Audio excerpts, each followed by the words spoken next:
menyatakan yang butuh senjata, dukungan senjata, dukungan katakanlah apa namanya konsultasi militer, dukungan pelatihan militer itu juga dilakukan.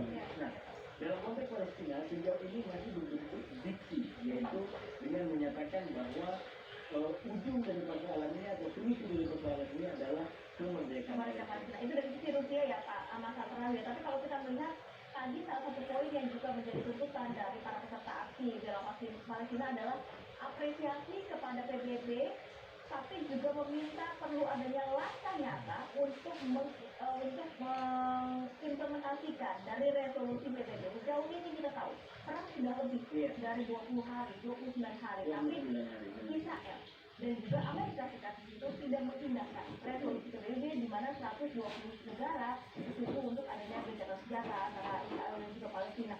Nampaknya PBB sendiri tidak ada taringnya begitu kalau kita lihat ya, di mana seharusnya United Nations, di mana seharusnya PBB lah yang juga menjadi pendengar antara permasalahan ini. Tapi sampai dengan saat ini tidak ada implementasi bagaimana resolusi ini menghasilkan gencatan senjata antara Palestina dan Israel.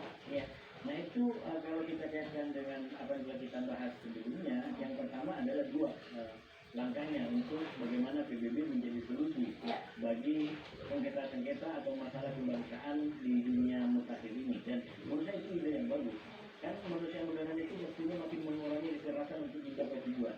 Itu mantranya, itu lihatnya. Kita makin modern, makin kesini, masih bisa berkomunikasi, ketimbang zaman purba, ketimbang zaman antar berantem dulu yang untuk masalah kita perang gitu.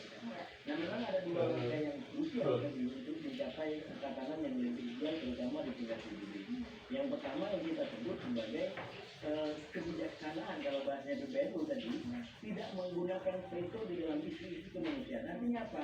Jangan hanya menggunakan pendekatan legalistik, coba menggunakan pendekatan yang lebih wisdom dengan berpegangan misalkan pada musyawarah mufakat. Karena ini mengenai isu kemanusiaan, orang Kenapa